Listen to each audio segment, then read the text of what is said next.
Hi friends, ഏവർക്കും നമസ്കാരം. ഇന്നത്തെ ഈ ഒരു വീഡിയോയിലൂടെ നമ്മൾ SSC CGL കുറിച്ചുള്ള കുറച്ച് കാര്യങ്ങളാണ് ചർച്ച ചെയ്യാൻ പോകുന്നത്. വളരെ ഇമ്പോർട്ടൻ്റ് ആയിട്ട് നമ്മൾ അറിഞ്ഞിരിക്കേണ്ട കാര്യം, നമ്മൾ നോട്ടിഫിക്കേഷൻ ഉടനെ തന്നെ എക്സ്പെക്ട് ചെയ്യുന്ന ഒരു പോസ്റ്റാണ്, ഒരു കേന്ദ്ര സർക്കാർ ജോലിയിലേക്കുള്ള ഒരു പോസ്റ്റാണ് SSC CGL എന്ന് പറയുന്നത് അല്ലേ. നമ്മുടെ സെൻട്രൽ മിനിസ്ട്രിയിലേക്കുള്ള ഒത്തിരി പോസ്റ്റുകളിലേക്ക് ഈ ഒരു എക്സാം വഴിയാണ് എന്ത് ചെയ്യുന്നത്, നിയമനം നടത്തുന്നത്. അപ്പോൾ തീർച്ചയായിട്ടും നമുക്ക് നമ്മുടെ ലൈഫ് സെറ്റിൽ ചെയ്യാൻ പറ്റുന്ന നല്ലൊരു ജോബ് വേക്കൻസിയാണ് ഇതെന്ന് പറയുന്നത് SSC CGL എന്ന് പറയുന്നത്. കേരളത്തിലുള്ള ആൾക്കാർക്ക് പൊതുവേ എന്താണ്, കേന്ദ്ര സർക്കാർ ജോലികളോട് ഒരു വിമുഖത ഉണ്ടാകും. പക്ഷേ തീർച്ചയായിട്ടും നമ്മളത് അറിഞ്ഞ് അത് പഠിക്കാൻ എത്ര എളുപ്പമാണ്, എന്തൊക്കെയാണ് അതിൻ്റെ പാറ്റേൺ, എത്ര വേക്കൻസീസ് ഉണ്ട്, എവിടെയൊക്കെയാണ് ജോലി കിട്ടുന്നത്, അങ്ങനെയുള്ള കാര്യങ്ങളൊക്കെ തീർച്ചയായിട്ടും നമ്മൾ അറിഞ്ഞിരിക്കണം. അങ്ങനെ അറിയുമ്പോൾ നമുക്ക് ആ ഒരു പോസ്റ്റിലേക്കുള്ള താല്പര്യം കൂടും, അതിലേക്ക് നമ്മൾ സ്വാഭാവികമായിട്ടും പഠിക്കും അല്ലേ. എന്തായാലും ഒരു PSCക്ക് വേണ്ടി പ്രിപ്പയർ ചെയ്യുന്ന ഒരാളിനെ സംബന്ധിച്ചിടത്തോളം SSC അല്ലെങ്കിൽ CGL CHSL ഒക്കെ പ്രിപ്പയർ ചെയ്യുന്നത് വളരെ പാടായിട്ടുള്ള കാര്യമൊന്നുമില്ല. കാരണം നമ്മൾ പഠിക്കുന്ന കാര്യങ്ങൾ തന്നെയാണ് അതിനകത്തും വരുന്നത്. മാത്സും റീസണിങ്ങും ഒക്കെ കുറച്ച് അഡീഷണൽ ആയിട്ട് പഠിക്കണമെന്നുള്ളൂ, അത്ര മാത്രമേ അതിനകത്ത് വരുന്നുള്ളൂ. അപ്പോൾ ആ ഡീറ്റെയിൽസ് ഒക്കെയാണ് നമ്മൾ നോക്കുന്നത്. ഇന്നത്തെ വീഡിയോയിൽ നമ്മൾ നോക്കാൻ പോകുന്നത് SSC CGL ഒരു എന്താ പറയുക, ഒരു ബിഗ് ഓപ്പർച്യൂണിറ്റി തന്നെ നമുക്ക് വരാൻ വേണ്ടി ഇരിക്കുകയാണ്. കാരണം നോട്ടിഫിക്കേഷൻ ഏകദേശം ജൂൺ മാസത്തിലേക്കാണ് നമ്മൾ പ്രതീക്ഷിക്കുന്നത്. അപ്പോൾ തീർച്ചയായിട്ടും അതിൻ്റെ ആ വേക്കൻസിയെ കുറിച്ചിട്ടുള്ള ഡീറ്റെയിൽസ് നമുക്കൊന്ന് നോക്കാം. ഓക്കെ, അപ്പോൾ നമുക്ക് ആ കാര്യങ്ങളിലേക്ക് കടക്കാം. SSC CGL വേക്കൻസിയെ കുറിച്ചാണ് നമ്മൾ ചർച്ച ചെയ്യാൻ പോകുന്നത്. അപ്പോൾ SSCയുടെ ആ ഒരു കാര്യത്തിലേക്ക് കടക്കുന്നതിന് മുമ്പ് തീർച്ചയായിട്ടും അഡ 24/7 ആപ്പിൻ്റെ ആ ഒരു ഇൻ്റർഫേസ് ആണ് നിങ്ങൾ ഈ കാണുന്നത്. നമുക്ക് ഈ ഒരു ആപ്പ്, ഞാൻ ഈ ഒരു ഇൻ്റർഫേസ് കൊണ്ടുവന്ന് എന്തിനെന്ന് ചോദിച്ചാൽ, ഒത്തിരി ഫ്രീ ആയിട്ട് നമുക്ക് പഠിക്കാനുള്ളത്, അതുപോലെ നമുക്ക് യൂസ്ഫുൾ ആയിട്ടുള്ള ഒത്തിരി കണ്ടൻറ്റ് നമ്മുടെ ആപ്പിനകത്ത് അവൈലബിൾ ആണ്. അപ്പോൾ നിങ്ങൾ മിക്കപ്പോഴും പല കാര്യങ്ങളും ഗൂഗിളിൽ സെർച്ച് ചെയ്തൊക്കെ അല്ലെങ്കിൽ മറ്റുള്ള എന്താ പറയുക സ്ഥലങ്ങളിലേക്ക് പോയിട്ടാണ് കണ്ടെത്തുന്നത്, നമുക്ക് ആവശ്യമുള്ള പഠിക്കാൻ ആവശ്യമായിട്ടുള്ള മെറ്റീരിയൽസും ബാക്കി കാര്യങ്ങളൊക്കെ കണ്ടെത്തുന്നത്. അതിൻ്റെ ഒന്നും ആവശ്യമില്ല. നിങ്ങൾ ജസ്റ്റ് നമ്മുടെ ആപ്പ് എടുക്കുക, അഡ 24/7 ആപ്പ്, ഓൺലൈൻ ആപ്പ് നമുക്ക് എന്ത് ചെയ്യുക, എടുക്കുക. അതിനകത്തേക്ക് നമ്മൾ ആദ്യം വരുമ്പോഴത്തേക്കും നമ്മുടെ ഹോം പേജിലേക്ക്, കേട്ടോ, നമ്മുടെ ആപ്പിൻ്റെ ഹോം പേജിലേക്ക് നമ്മൾ വരുമ്പോഴത്തേനും നമുക്ക് അവൈലബിൾ ആയിട്ടുള്ള കാര്യങ്ങൾ, നമുക്ക് വേണ്ട കാര്യങ്ങളെല്ലാം അതിനകത്ത് തന്നെ ഉണ്ടാവും. ഓക്കെ, ഈ കാണിച്ചിട്ടുള്ള ഈ ഫോണിൽ നിങ്ങൾ ഈ ചെറിയ സ്ക്രീനിൽ കാണാൻ നിങ്ങൾക്ക് ബുദ്ധിമുട്ടായിരിക്കും. അതുകൊണ്ട് ആ പറഞ്ഞിട്ടുള്ള കാര്യങ്ങളുടെ സ്ക്രീൻഷോട്ട് തന്നെയാണ് ഞാൻ എന്ത് ചെയ്യുന്നത്, ഈ ഒരു സ്ലൈഡിലേക്ക് കൊണ്ടുവന്നിട്ടുള്ളത്. അപ്പോൾ നമുക്കത് നോക്കാം. ഓക്കെ, നമ്മുടെ ആപ്പിൽ ഓപ്പൺ ചെയ്യുമ്പോഴത്തേക്കും ഹോം പേജായിട്ട് വരുന്ന ഇതാണ്, ഈ ഒരു ഇൻ്റർഫേസാണ് വരുന്നത്. ഇതിൽ ഈ സ്റ്റഡി മെറ്റീരിയൽ എന്ന് പറയുന്ന ഒരു ഭാഗം നിങ്ങൾ കണ്ടോ. ഈ സ്റ്റഡി മെറ്റീരിയൽ എന്ന് പറയുന്ന ഈ ഒരു മേഖലയിൽ, ഈ ഒരു ടാബിൽ നിങ്ങൾ ക്ലിക്ക് ചെയ്യുക. ഓക്കെ, അതിൽ ക്ലിക്ക് ചെയ്യുമ്പോൾ നിങ്ങൾക്ക് കിട്ടുന്നത് ആ ലിസ്റ്റാണ് ഈ പറയുന്നത്. ഇതിനകത്ത് പ്രീമിയം സ്റ്റഡി മെറ്റീരിയൽ, അത് കോഴ്സിലേക്ക് ജോയിൻ ചെയ്യാനുള്ള കാര്യങ്ങളാണ്. Current affairs, daily current affairs ഇതിനകത്ത് അപ്ഡേറ്റ് ആവുന്നുണ്ട്. അതുപോലെ ജോബ് അലേർട്സ്, ഓരോ മേഖലയിലുള്ള, ഇപ്പോൾ കേരളത്തിലുള്ളതായാലും അതുപോലെ സെൻട്രൽ ഗവൺമെൻറ്റിലുള്ളതായാലും പ്രൈവറ്റ് സെക്ടറിലുള്ളതായാലും പൊതുമേഖലാ സ്ഥാപനങ്ങളിലുള്ള എല്ലാ ജോബ് അലേർട്സും അതിൻ്റെ കാര്യങ്ങളും ഡീറ്റെയിൽസും എല്ലാം നിങ്ങൾക്ക് ഇതിനകത്ത് കിട്ടും. അതുപോലെ തന്നെ ഡെയിലി ക്യൂസസ്, എല്ലാ ദിവസവും നിങ്ങൾക്ക് എക്സാം എഴുതി പരിശീലിക്കുക, അങ്ങനെയുള്ള കാര്യങ്ങൾ ഇവിടെ ഉണ്ടാവും. അതുപോലെ സബ്ജക്ട് വൈസ് ക്യൂസസ് അവൈലബിൾ ആണ്. നോട്ട്സ് ആൻഡ് ആർട്ടിക്കിൾസ് അവൈലബിൾ ആണ്. ഫ്രീ PDF അവൈലബിൾ ആണ്. ഫ്രീ PDF എന്ന് പറഞ്ഞാൽ ഓരോ സബ്ജക്ട് വൈസ് മെറ്റീരിയലും അതുപോലെ ഓരോന്നിനും ഓരോ എക്സാമിന് വേണ്ടിയിട്ടുള്ള ക്വസ്റ്റ്യൻ സെറ്റും അങ്ങനെയുള്ള കാര്യങ്ങൾ എല്ലാം ഞാൻ കാണിച്ചു തരാം. ഓക്കെ, അതുപോലെ സ്കോളർഷിപ്പ് ടെസ്റ്റുകളെല്ലാം നമ്മൾ കണ്ടക്ട് ചെയ്യുന്നു. അപ്പോൾ ഇത്രയും കാര്യങ്ങളും അതുപോലെ ഫ്രീ വീഡിയോസ് ഇതിനകത്ത് അവൈലബിൾ ആണ്. ഇത്രയും കാര്യങ്ങൾ നിങ്ങൾക്ക് ഇതിനകത്ത് തന്നെ കിട്ടുന്നുണ്ട്. അപ്പോൾ നിങ്ങൾ മറ്റൊരു പ്ലാറ്റ്ഫോമിലേക്ക് തിരക്കി പോകേണ്ട ആവശ്യമില്ല, കേട്ടോ. അപ്പോൾ നമ്മുടെ അഡ 24/7 ആപ്പ് ഇൻസ്റ്റാൾ ചെയ്യുക. ആപ്പ് ഇൻസ്റ്റാൾ ചെയ്യാനുള്ള ലിങ്ക് നമ്മുടെ വീഡിയോയുടെ ഡിസ്ക്രിപ്ഷനിലുണ്ട്. തീർച്ചയായിട്ടും അത് യൂസ് ചെയ്യുക, കേട്ടോ. അപ്പോൾ ഇതാണ് നമ്മുടെ ഫ്രീ കണ്ടന്റ്. അപ്പോൾ ഇതിൽ ഓരോ കാര്യങ്ങളും എന്താണെന്ന് നമുക്ക് നോക്കാം. ഞാനിവിടെ കാണിച്ചിട്ടുണ്ട് ഡെയിലി ക്യൂസസ്. അപ്പോൾ ഓരോന്നിന് വേണ്ടി SSC CGL വേണം, SSC CGL ഉണ്ട്, റെയിൽവേ ഉണ്ട്, SSC CHSL ഉണ്ട്, അതുപോലെ food safety, Kerala based food safety, അങ്ങനെ താഴോട്ടുണ്ട്. ഇപ്പോൾ എനിക്ക് ഒരു സ്ക്രീൻഷോട്ടിൽ ഉൾക്കൊള്ളിക്കുക എന്നുള്ള കാര്യം മാത്രമേ ഞാൻ എടുത്തിട്ടുള്ളൂ, കേട്ടോ. അപ്പോൾ ഓരോ എന്താ പറയുക, പരീക്ഷയ്ക്ക് വേണ്ടിയിട്ട് നമുക്ക് പ്രിപ്പയർ ചെയ്യാൻ വേണ്ടി ഡെയിലി എക്സാംസ് നിങ്ങൾക്ക് അതിനകത്ത് നടത്തുന്നുണ്ട്. ഇത് മെയ് 27, അതായത് കഴിഞ്ഞ ദിവസമാണ് ഞാൻ ഈ സ്ക്രീൻഷോട്ട് എടുത്തത്, അതിൻ്റെ ഡീറ്റെയിൽസ്, കേട്ടോ. അതുപോലെ നോട്ട്സ് ആൻഡ് ആർട്ടിക്കിൾസ് എന്നുള്ളതിൽ ഓരോന്നിനായിട്ട് ഓരോ ഡീറ്റെയിൽസ്, കറണ്ട് ഇവൻസിനെ കുറിച്ചുള്ള ആയാലും അതുപോലെ നമുക്ക് ഇമ്പോർട്ടൻ്റ് ആയിട്ടുള്ള സബ്ജക്റ്റിനെ കുറിച്ച് ഓരോന്നിനെ കുറിച്ചുള്ള ഇമ്പോർട്ടൻ്റ് ആയിട്ടുള്ള ഡീറ്റെയിൽസ് എല്ലാം നിങ്ങൾക്ക് ഇതിനകത്ത് അവൈലബിൾ ആയിരിക്കും. അതുപോലെ തന്നെ ഫ്രീ PDF സെക്ഷനിൽ കണ്ടോ, LDC 2024 ടോപ്പ് 50 ഇമ്പോർട്ടൻറ്റ് ക്വസ്റ്റ്യൻസ് അത് നിങ്ങൾക്ക്, അതുപോലെ എംപ്ലോയ്മെൻറ്റ് ന്യൂസ് ഉണ്ട്, ഹൈക്കോർട്ട് ടെസ്റ്റിൻ്റെ പ്രിപ്പറേഷനുള്ള കാര്യങ്ങളുണ്ട്. എല്ലാ കാര്യവും നമുക്ക് ആവശ്യമായിട്ട് പഠനത്തിനുള്ള ആവശ്യമായിട്ടുള്ള കാര്യങ്ങളെല്ലാം ഇതിനകത്ത് അവൈലബിൾ ആയിരിക്കും. അപ്പോൾ നിങ്ങൾ ആപ്പ് ഇൻസ്റ്റാൾ ചെയ്യുക. ആപ്പ് ഇൻസ്റ്റാൾ ചെയ്തതിന് ശേഷം ഈ കാര്യങ്ങളെല്ലാം നിങ്ങൾ യൂട്ടിലൈസ് ചെയ്യുക. നിങ്ങൾക്ക് വേണ്ടിയിട്ടാണ് ഞങ്ങൾ ചെയ്യുന്നത്. അപ്പോൾ തീർച്ചയായിട്ടും അത് ഉപയോഗപ്പെടുത്തേണ്ടത് ഞങ്ങൾ മാത്രമല്ല, നിങ്ങളും അത് ഉപയോഗപ്പെടുത്തുക. അതിന് വേണ്ടിയിട്ടാണ് ഈ കാര്യങ്ങൾ നിങ്ങളിലേക്ക് എത്തിക്കുന്നത്, കേട്ടോ. ആപ്പ് ഇൻസ്റ്റാൾ ചെയ്യുക. ആപ്പ് ഇൻസ്റ്റാൾ ചെയ്യാനുള്ള ലിങ്ക് വീഡിയോയുടെ ഡിസ്ക്രിപ്ഷനിലുണ്ട്. അത് യൂസ് ചെയ്ത് നിങ്ങൾ എന്ത് ചെയ്യുക, ആപ്പ് ഇൻസ്റ്റാൾ ചെയ്യുക, കേട്ടോ.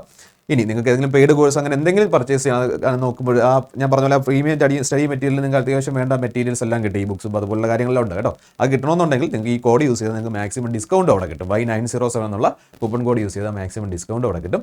അപ്പോൾ മാക്സിമം ഈ ഫെസിലിറ്റീസ് എല്ലാം യൂസ് ചെയ്യുക. അത് നിങ്ങൾക്ക് വേണ്ടിയിട്ടുള്ളതാണ്. തീർച്ചയായിട്ടും നിങ്ങൾ യൂട്ടിലൈസ് ചെയ്യുക, കേട്ടോ.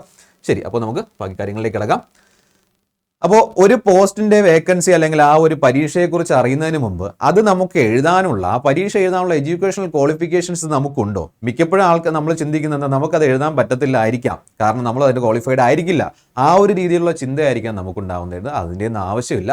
എന്ത് ചെയ്താൽ മതി, നിങ്ങൾ അതിനുള്ള ഡീറ്റെയിൽസ് നോക്കുക, എഡ്യൂക്കേഷൻ ക്വാളിഫിക്കേഷൻ നോക്കാം.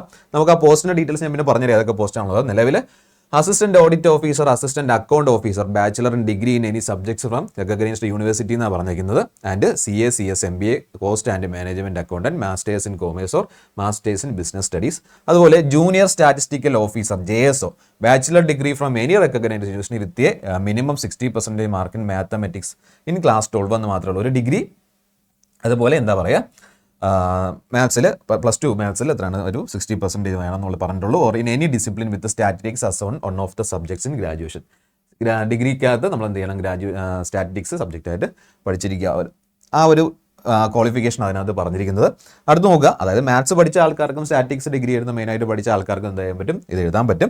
സ്റ്റാറ്റിസ്റ്റിക്കൽ ഇൻവെസ്റ്റിഗേറ്റർ ഗ്രേഡ് 2 ഉണ്ട്. അത് graduation degree from any recognised university with economics, statics or mathematics. Economics ഉള്ള ആൾക്കാർക്ക് കിട്ടും. അതുപോലെ സ്റ്റാറ്റിക്സ് ഉണ്ടെങ്കിൽ അല്ലെങ്കിൽ മാത്തമാറ്റിക്സ് ഉണ്ടെങ്കിൽ നമുക്ക് എന്ത് ചെയ്യാൻ പറ്റും, എഴുതാൻ പറ്റും. For research assistant in national human rights commission NHRC, bachelor's degree from a recognized university or institute with a minimum 1 year research experience in any of recognized or institute with a minimum 1 year research experience in any recognized university or recognized research institution. Okay, ഒരു bachelor ഡിഗ്രിയുടെ ആവശ്യം മാത്രമേ നമുക്ക് അതിനകത്തുള്ളൂ. ബാക്കിയുള്ള പോസ്റ്റുകൾക്ക് ഇതുപോലെയുള്ള ബാക്കിയുള്ള പോസ്റ്റുകളുണ്ട്, അത് UD പോസ്റ്റ് അതുപോലെയുള്ള കുറേ പോസ്റ്റുകളുണ്ട്.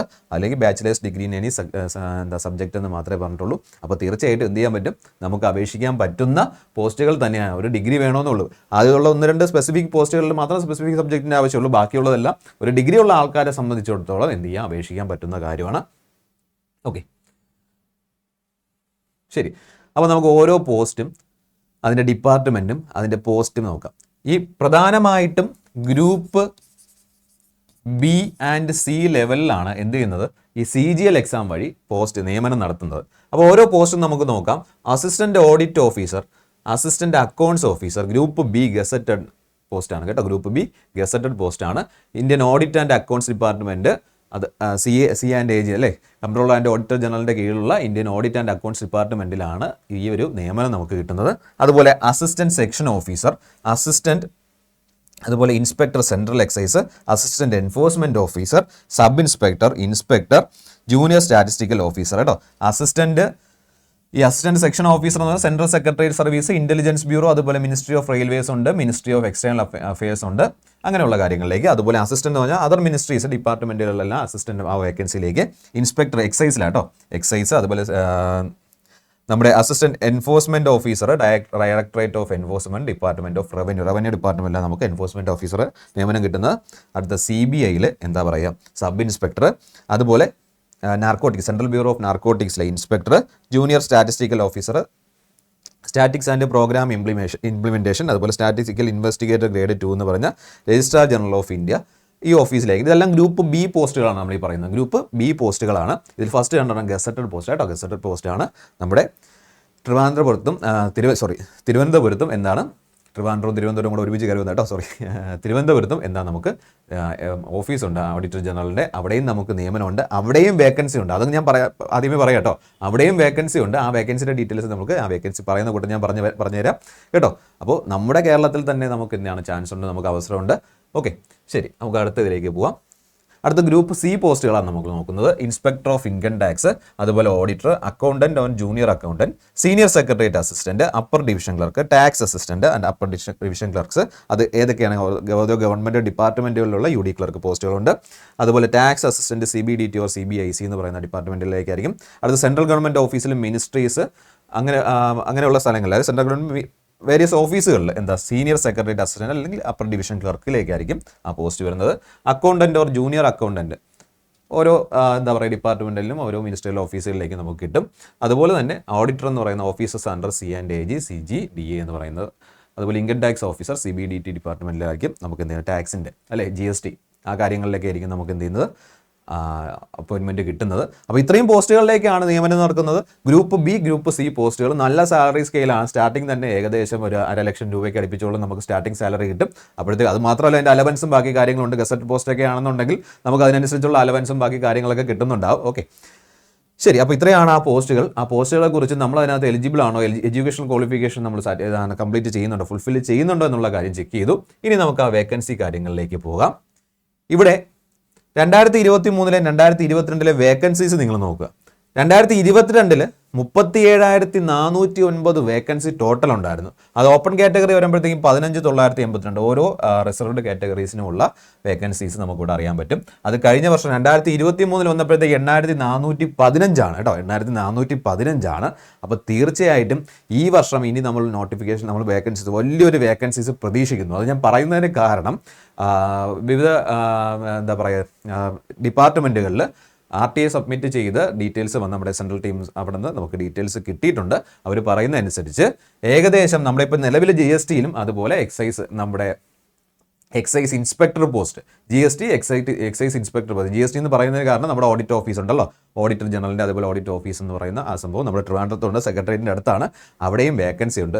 ഏകദേശം 3,000-ഓളം വേക്കൻസി ആ 2 പോസ്റ്റുകളിലും മാത്രം കേട്ടോ. ഏകദേശം 3,600-ഓളം വേക്കൻസീസ് ആണ് നിലവിൽ.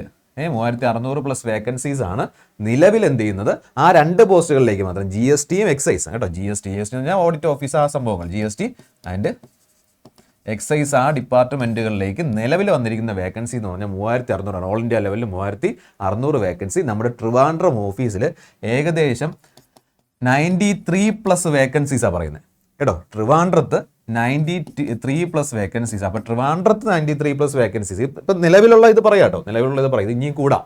നോട്ടിഫിക്കേഷൻ വരുമ്പോഴത്തേക്കും ബാക്കിയുള്ള വേക്കൻസീസ് എല്ലാം അവർ കമ്പയർ ചെയ്ത് അതിൻ്റെ പൂർണ്ണമായിട്ടുള്ള ഇത് കിട്ടും. അപ്പോൾ നമുക്ക് തീർച്ചയായിട്ടും ഏകദേശം 2022 ഉണ്ടായിരുന്ന അത്രത്തോളം ഒരു വേക്കൻസി വരാനുള്ള സാധ്യത ഉണ്ട് കേട്ടോ. അതുപോലെ നമുക്ക് നല്ലൊരു അവസരമാണ്, ഒരിക്കലും നമുക്ക് നഷ്ടപ്പെടുത്താൻ പറ്റാത്ത നല്ലൊരു അവസരമാണ്. നല്ല എന്താ പറയുക, പോസ്റ്റുകളിലേക്ക് നല്ല സാലറി സ്കെയിലിൽ നമുക്ക് എന്ത് ചെയ്യാൻ പറ്റും, ജോലി നേടാൻ പറ്റും. ഇവിടെ ട്രിവാൻഡ്രത്തൊക്കെ നമുക്ക് കിട്ടുകയാണെന്നുണ്ടെങ്കിൽ നമ്മുടെ നിയറസ്റ്റ്, നമ്മുടെ വീടിനടുത്ത് തന്നെ, അല്ലെങ്കിൽ എന്താണ് നമ്മുടെ നാട്ടിൽ തന്നെ നമുക്ക് ജോലി ചെയ്യാനുള്ള അവസരമുണ്ട് കേട്ടോ.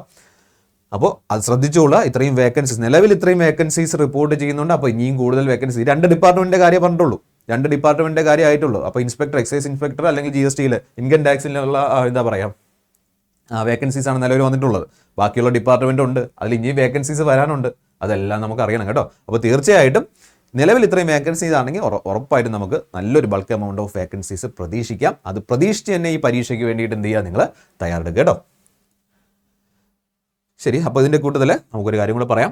SSC CGLന് നിങ്ങൾ തയ്യാറെടുക്കുകയാണെന്നുണ്ടെങ്കിൽ നിങ്ങൾ നല്ല എഫക്റ്റീവായിട്ട് പ്രിപ്പയർ ചെയ്യണം. അപ്പോൾ നമുക്ക് എന്തായാലും ഇത്രയും വേക്കൻസീസ് വരുന്നുണ്ട്, ഇത്രയും പോസ്റ്റ് വരുന്നുണ്ട്, നല്ലൊരു അവസരമാണ്. അപ്പോൾ നമുക്ക് തയ്യാറെടുക്കണമെന്നുണ്ടെങ്കിൽ ഇപ്പോൾ തന്നെ ജോയിൻ ചെയ്തോളൂ. ക്ലാസ് സ്റ്റാർട്ട് ചെയ്യുന്നുണ്ട്. 31 മെയ്യിലാണ് ക്ലാസ് സ്റ്റാർട്ട് ചെയ്യുന്നത് കേട്ടോ. SSC CGLൻ്റെ ഏറ്റവും പുതിയ ബാച്ച്, 7ാമത്തെ ബാച്ചാണ് സ്റ്റാർട്ട് ചെയ്യുന്നത് കേട്ടോ. ഏറ്റവും പുതിയ ബാച്ചിൽ നിങ്ങൾക്ക് ജോയിൻ ചെയ്യാം. നിലവിൽ അതിൽ 2,323 രൂപയാണ് എമൗണ്ട് പറഞ്ഞിരിക്കുന്നത്. പക്ഷേ ഇതിലും കുറയും. Y907 എന്നുള്ള കൂപ്പൺ കോഡ് ഇപ്പോൾ നിലവിൽ അപ്ലൈ ചെയ്ത് കഴിഞ്ഞാൽ കേട്ടോ. Y907 എന്ന് പറയുന്ന കൂപ്പൺ കോഡ് നിങ്ങൾ അപ്ലൈ ചെയ്യുകയാണെന്നുണ്ടെങ്കിൽ, Y907 എന്ന് പറയുന്ന കൂപ്പൺ കോഡ് അപ്ലൈ ചെയ്യുകയാണെന്നുണ്ടെങ്കിൽ നിങ്ങൾക്ക് മാക്സിമം ഡിസ്കൗണ്ട് കിട്ടും. ഇത് ഞാൻ ഇന്നലെ എടുത്ത സ്ക്രീൻഷോട്ടിൽ ഉള്ള എമൗണ്ട് ആണ്. ഇന്നിപ്പോൾ ഓഫർ വന്നിട്ടുണ്ട്, മന്ത് എൻഡ് ഓഫർ വന്നിട്ടുണ്ട്. മന്ത് എൻഡ് ഓഫർ അത് വരുമ്പോഴത്തേക്കും വീണ്ടും എന്താണ് നല്ലൊരു ഡിസ്കൗണ്ട് അതിനകത്ത് നിങ്ങൾക്ക് കിട്ടും. അപ്പോൾ 2,323 രൂപയ്ക്ക് നിങ്ങൾക്ക് എന്ത് ചെയ്യാം, ഇതിനകത്ത് ഉള്ള കാര്യങ്ങളൊക്കെ നോക്കുക. 93 ബുക്സ് നിലവിൽ ഇപ്പോഴുണ്ട്. 900-ഓളം ടെസ്റ്റ് സീരീസ് ഉണ്ട്. അതുപോലെ 250 പ്ലസ്. ഇനി ലൈവ് ക്ലാസ്, ഈ ലൈവ് ക്ലാസ് നിങ്ങൾക്ക് മിസ്സായി പോയാലും റെക്കോർഡ് സെഷൻ നിങ്ങൾക്ക് അവൈലബിൾ ആയിരിക്കും കേട്ടോ. ഈ 902 ടെസ്റ്റ് സീരീസ് നോക്കണ്ട, ഇനി നിങ്ങൾക്ക് എന്ത് ചെയ്യും, മോഡൽ എക്സാം ബാക്കി കാര്യങ്ങളെല്ലാം ആഡ് ആകുമ്പോഴത്തേക്കും ഏകദേശം 1000-ന് മുകളിൽ പോകും അതിൻ്റെ എണ്ണം. അതുപോലെ ബുക്സ് നിങ്ങൾക്ക് പുതിയത് ആഡ് ആയിട്ടുണ്ടാവും. അപ്പോൾ ശ്രദ്ധിച്ചോളൂ. Y907 എന്ന് പറഞ്ഞ കൂപ്പൺ കോഡ് യൂസ് ചെയ്താൽ നിങ്ങൾക്ക് എന്ത് ചെയ്യാം, മാക്സിമം ഡിസ്കൗണ്ടിൽ SSC CGLലേക്ക് ജോയിൻ ചെയ്യുക. എത്രയും വേഗം തന്നെ ജോയിൻ ചെയ്ത് പഠിച്ചു തുടങ്ങിയോ നല്ലൊരു ചാൻസാണ് നിങ്ങൾക്ക് കിട്ടുന്നത്. ഓക്കെ, അതുപോലെ ഇതിൻ്റെ SSC CGLൻ്റെ നോട്ടിഫിക്കേഷൻ എക്സ്പെക്ട് ചെയ്യുന്ന 11 ജൂണിനാണ്. ജൂൺ 11, 2024 വരുമെന്നാണ് നമ്മൾ പ്രതീക്ഷിക്കുന്നത്. ജൂൺ മാസത്തിൽ SSC CGLൻ്റെ നോട്ടിഫിക്കേഷൻ ഉണ്ടാകും. ഇപ്പോൾ CHSLൻ്റെ നോട്ടിഫിക്കേഷൻ വന്നിട്ടുണ്ട്. അതിൻ്റെ എക്സാം ഏകദേശം ജൂലൈ മാസത്തോടെ സ്റ്റാർട്ട് ചെയ്യുകയാണ്. അപ്പോഴത്തേക്കും SSC CGLൻ്റെ ജൂൺ മാസത്തോടെ നോട്ടിഫിക്കേഷൻ വരുമെന്നാണ്. അപ്പം വന്നു കഴിഞ്ഞാൽ ഏകദേശം 2-3 മാസം കൊണ്ട് പരീക്ഷ നടക്കും. അപ്പോൾ തീർച്ചയായിട്ടും നമുക്കത് പ്രിപ്പയർ ചെയ്യാനുള്ള സമയം വേണം. അതുകൊണ്ട് നിങ്ങൾ ഇപ്പോഴേ ജോയിൻ ചെയ്ത് ആ ഒരു പോസ്റ്റിൽ വേണ്ടിയിട്ട് എന്ത് ചെയ്യുക, പഠിച്ചു തുടങ്ങുക. ഓക്കെ, അപ്പോൾ 11 ജൂണിനാണ് നമുക്ക് അത് സ്റ്റാർട്ട് ചെയ്യുന്നത്. അപ്പോൾ ഇതിനെല്ലാം വേണ്ടിയിട്ടും നമ്മുടെ ഒരു എന്താ പറയുക, ഒരു മൈൻഡ് സെറ്റ് എല്ലാം സെറ്റാക്കി വയ്ക്കുക. എന്ന് വെച്ചാൽ എന്താ, നമുക്ക് നല്ല പോസ്റ്റാണ്, ആദ്യം ഒരു പരീക്ഷയ്ക്ക് നമ്മൾ തയ്യാറെടുക്കുമ്പോൾ അതിന് വേണ്ടിയിട്ട് അതിനെക്കുറിച്ച് എന്താണെന്ന് അറിയണം, അതിന് നമ്മൾ എലിജിബിൾ ആണോ എന്ന് അറിയണം, നോക്കാം. എലിജിബിലിറ്റി എല്ലാം ഞാൻ പറഞ്ഞു തന്നിട്ടുണ്ട്, ഏതൊക്കെ പോസ്റ്റുകളിലേക്കാണെന്നുള്ളത് നോക്കണം, നോക്കിയിട്ടുണ്ട്, അതും വന്നിട്ടുണ്ട്.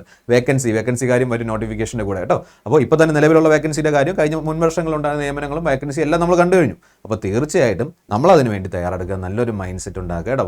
നെഗറ്റീവായിട്ടുള്ള കാര്യങ്ങളിലേക്കൊന്നും ചിന്തിക്കാതെ നമുക്ക് ആ ജോലി വേണമെന്നുള്ള രീതിക്ക് തന്നെ എന്ത് ചെയ്യുക, നന്നായിട്ട് പ്രിപ്പയർ ചെയ്ത് മുന്നോട്ട് പോവുക. അപ്പോൾ ഉറപ്പായിട്ടും നമുക്ക് ആ ജോലി കിട്ടുക എന്നുള്ള ആ ഒരു ഇതിൽ തന്നെ നിങ്ങൾ എന്ത് ചെയ്യുക, മുന്നോട്ട് പോവുക.